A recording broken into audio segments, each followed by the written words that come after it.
글로벌 인사이트입니다. 글로벌 주식시장의 주요 이슈를 또 심층적으로 봐야겠죠. 오늘 이 시간은요. 펠레이즈 투자인리서치 김민수 대표 나와 있습니다. 대표님 어서 오세요. 네, 안녕하십니까. 네, 미국 연준 쪽에서 1%포인트 인하했고 한국은행 같은 경우에는 50bp 인하했고 이런 통화 정책에 대한 특단책들이 지속적으로 나오고 있죠. 네. 예.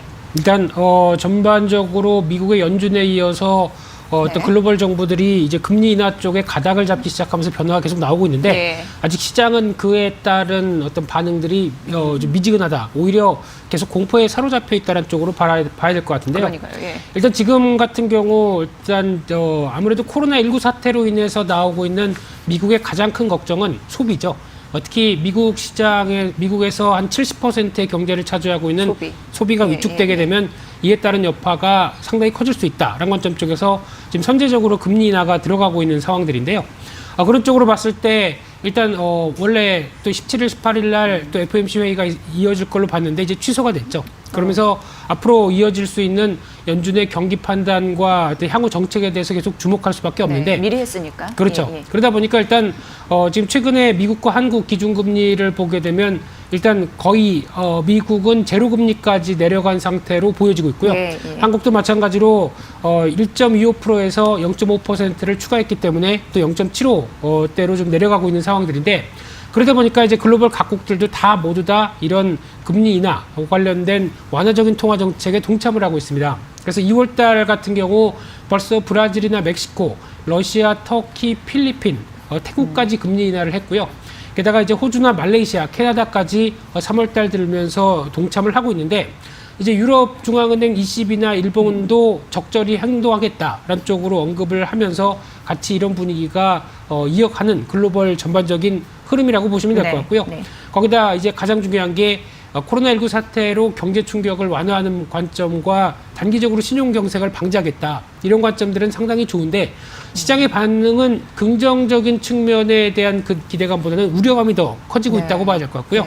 가장 먼저 이제 영어로 컴플레이전시라고 얘기를 하고 있는데 안주 현상이죠. 그동안 금융시장이 좀 어려워지게 되면 당연히 중앙은행이 역할을 할 거야 라고 하는 어떤 금리를 내리고 돈을 풀 것이다 라고 하는 안주 현상 때문에 제대로 효과가 발휘할 수 없을 것이다 라는 쪽도 나오고 있고요. 또 하나 저금리 의존증이죠. 이에 따라서 오히려 금리가 낮다 보니까 위험 쪽을 오히려 좀 강하게 추구하는 현상이 좀 심화가 되면서 나오는 피해가 또 늘어나는데 대표적으로 이번에 한국 국내에서도 DLF라고 하는 파생결합 펀드에 대한 사태가 부실화되면서 나서는 여러 가지 변화들도 여기에 해당되지 않느냐라는 쪽이고요. 가장 문제가 되는 부분들은 장기화된 저금리로 나오는 이 부채의 급증이 가장 문제가 아닌가 생각됩니다. 화면을 보시게 되면 글로벌 매크로라고 하는 어떤 레버리지에 대한 추이가 나오고 있는 상황들인데요. 그동안 어떤 저금리 기조가 이어지다 보니까 이 명목 GDP 대비 가계나 기업, 정부 부문에 관련된 모든 부채 총계 비율이 상대적으로 상당히 올라간 부분들이고요. 특히 2008년도 금융위기 같은 경우는 가계 부채 쪽에서 발목을 잡았다라고 하게 되면 지금 같은 경우는 기업 부채가 더 어떤 충격이 나올 것이다라는 분석이 나오면서 일단 지금 글로벌 완화적인 통화 정책들이 이를 흡수할 수 있을 것인가에 대한 회의감이 상당히 높다고 봐야 될 것 같고요. 특히 IMF 같은 경우도 2018년도 말 기준에 전 세계 총 부채가 188조 달러라고 얘기를 하면서 글로벌 GDP 대비 총 부채 비율이 226%인 사상 최고치를 경신했다. 라는 부분들도 상당히 우려감이 크고 있는 상황들인데 특히 세계 경제 성장률이 하락하게 됨에 따라서 이런 어떤 부채 비율에 대한 감당을 할 수가 없다라는 관점들이 상당히 높아지고 있는 상황들인데요. 그러다 보니까 중국과 미국의 GDP 대비 정부 부채 추이를 보게 되면 일단 그나마 잘 관리했다고 하는 중국 같은 경우도 2018년도 기준으로 보게 되면 상당히 많이 올라와 있는 상황들이고요. 미국도 마찬가지로 계속 부채가 증가하고 있다는 관점 쪽에서 여러 가지 압박들이 크다라는 쪽으로 보여지고 있는데 특히 여기서 또 세계은행이 얘기한 2018년도 기준에 신흥국 외채 규모를 보게 되면 2008년 10년 전 대비해서 거의 146%가 늘었습니다. 그러다 보니까 상대적으로 신흥국 쪽에 대한 취약이 좀 우려가 된다라는 관점들이 상당히 높다고 봐야 될 것 같고요.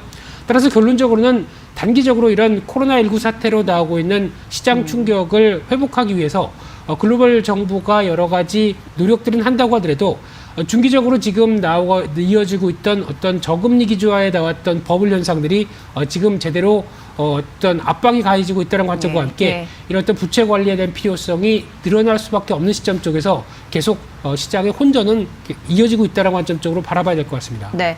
통화 완화 정책 같은 경우에는 기대 심리가 이미 시장 가격에 반영이 되어 있을 수도 있고요. 지금 근본적인 문제, 부채에 대한 흐름들 여전히 안고 가고 있습니다. 코로나19 사태가 얼마나 심각하길래 이쪽으로도 반응하고 있으니까 보셔야 될 것 같습니다. 자, 다음 이슈 넘어가 보면 이제 국제 원자재 시장인데 이게 출렁이고 있습니다.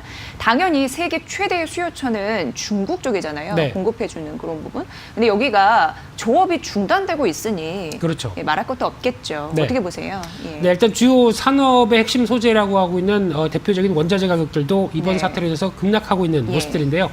대표적으로 구리나 니켈, 아연 같은 경우 급락을 하고 있는데 화면을 보시게 되면 구리 가격과 아연 가격의 선물 가격들의 동향들이 나오고 있는데요. 정확히 한 1월 20일부터 물론 그 전부터 추세가 하락세로 보이다가 글로벌 경제가 회복세를 보인다는 관점 쪽에서 반등을 시도하다가 1월 20일 기점으로 해서 낙폭이 좀 빠르게 진행이 되고 있다고 보여지고 있는데요. 구리 같은 경우도 1월 20일 대비해서 거의 12% 이상 하락하는 모습들이고 아연도 한 21% 이상 하락을 했는데요. 특히 철강제 부식에 대한 방지와 함께 자동차나 강관 쪽에 제조를 하는데 이런 경기 민감 업종들이 지금 상당히 위축되다 보니까 당연히 이런 타격이 나올 수밖에 없는 상황들이고요. 니켈 같은 경우도 같은 기간 동안에 10% 이상 하락했는데 스테인레스강 합금의 주 원료죠. 그러다 보니까 이런 어떤 알루미늄이나 주석 그리고 동철광석 모두 다 거의 5%에서 10% 이상은 단기간에 하락하고 있다는 관점 쪽에서 우려감이 크다고 봐야 될 것 같고요. 특히 또 하나 팔라듐이라고 해서 그동안 어떤 자동차 매연 감축 촉매제로 사용했던 부분들 쪽에서 상대적으로 시장의 기대감이 높았던 금속 같은 경우도 지금 흐름을 보게 되면은 고점에서 빠르게 밀려 내려가기 시작하면서 거의 급락세가 보여지고 있죠. 이런 그 흐름들까지 봤을 때 우려감이 원자재 시장에서도 상당히 크다라고 볼 수 있는 상황들인데 그러면 앞으로의 변화에 대해서 주목을 해야 되겠죠. 그렇죠. 대표적으로 어떤 중국의 코로나19 사태가 이제 정점으로 가면서 3월 중반 이후에는 한 80% 이상 가동을 할 수 있겠다라고 하는 얘기가 나오는 만큼 이런 산업시설에 대한 정상화가 가장 중요하다고 봐야 될 것 같고요. 또 하나 두 번째로는 공급은 제대로 된다고 하더라도 수요처가 문제겠죠. 그렇죠. 대표적인 수요처인 미국이나 유럽 관련돼서 이 코로나19 사태가 안정이 돼야 그나마 공급과 수요와 관련된 체인이 제대로 작동한다고 봐야 될 것 같고요. 세 번째로는 지금 이어지고 있는 달러와의 강세가 아니라 약세 쪽으로 가닥을 잡아야 원자재 시장이 어느 정도 안정에 도움을 줄 수 있다라고 하게 되면 이 부분도 체크할 포인트라고 봐야 될 것 같고요. 또 마지막으로는 원자재의 또 대표인 국제유가죠. 이쪽이 안정세를 찾아야 전반적으로 활로가 좀 찾을 수 있다라는 관점으로 봤을 때 지금 같은 경우 오늘 또 WTI 기준으로 30달러대가 붕괴가 됐죠. 네, 28달러까지. 그렇죠. 올라갔습니다. 이런 압박이 나오기 시작하게 되면은 아무래도 아직까지는 충격에 대해서 벗어나기는 조금 더 시간이 필요하지 않을까라는 관점적으로 바라봐야 될 원자재 시장이라고 보여지고 있습니다. 네, 그렇습니다. 주요 원자재 가격 같은 경우에는 지난해 말까지 오름세를 유지했다가 코로나19 사태 때문에 급 반전하고 있습니다. 세계 최대의 공장이라고 할 수 있는 중국 쪽에서 조업이 중단되기 때문에 이런 현상이 나타났는데 당분간 그럼 이런 추세가 이어질까요?에 대해서는 미국과 유럽 쪽 코로나19 이런 부분 분위기 보셔야 될 것 같고 달러 약세 추이 그리고 마지막으로 국제 유가 흐름이 굉장히 중요하다라고 정리해 주셨습니다. 참고해 보시면 될 것 같습니다. 자, 글로벌 인사이트 함께했습니다. 펠레이즈 투자인 리서치 김민수 대표의 분석으로 들으셨습니다. 고맙습니다. 잘 들었습니다. 감사합니다.